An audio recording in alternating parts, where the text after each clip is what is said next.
Renaissance me tient très à cœur parce que ça a été le plus grand mouvement culturel entre deux guerres aux États-Unis.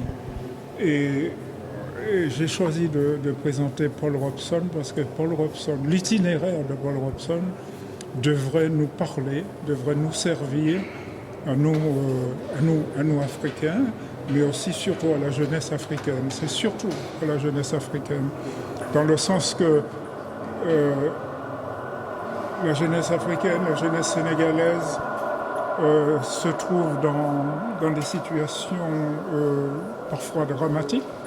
Ils sont obligés de partir sur les mers et beaucoup ne reviennent pas. Et j'ai pensé que, en voyant cette exposition, en voyant l'itinéraire de Paul Robeson, ça permettra à la jeunesse de se dire, nous sommes chez nous, il y a du travail,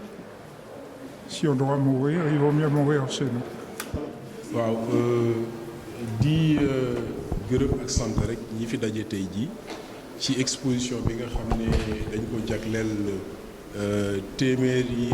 anniversaire bu Harlem Renaissance mais tey ñu jagleel ko nit koo xam ne kii ku ràññeeku la ci monde boobu ñu koy tuddee Paul Robeson. ñi fouillé toute histoire gis nañ leen nit la koo xam ne kii dimension bi mu amoon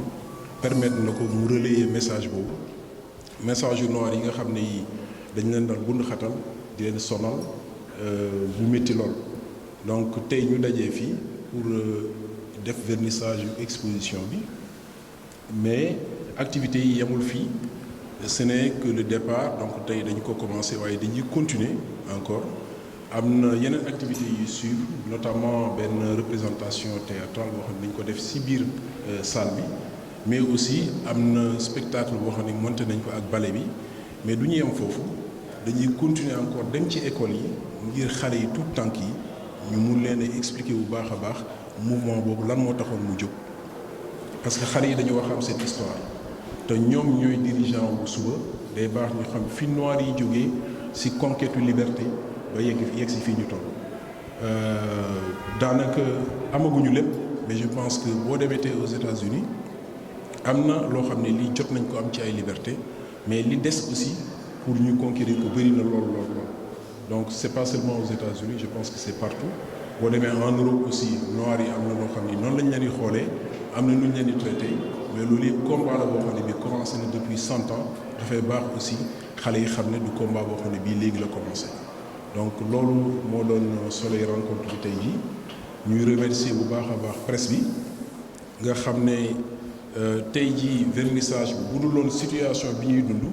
nit ñi doon nañ gën a bëri mais dañ koy yemale ci presse bi ak quelques invités di compter ci presse yi pour ñu relayer ko ndax population bi xam bu baax li nga xam ne lii moom la ñuy def mais aussi di remercier technicien wu Sorano nga xam ne ñoo aussi jàpp nañ ci installation bi. di remercier suñu partenaire Mandarin nga xam ne moo ñu dimbali ci panneau yi mais aussi le musée Quai Branly nga xam ne moom aussi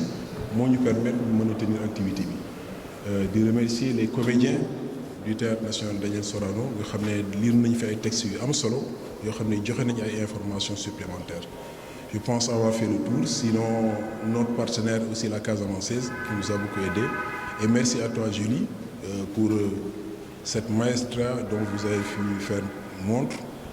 pour diriger cette affaire-là et la mener à bon port. En tout cas, jërëjëf, merci à la presse. À très bientôt pour la suite des activités.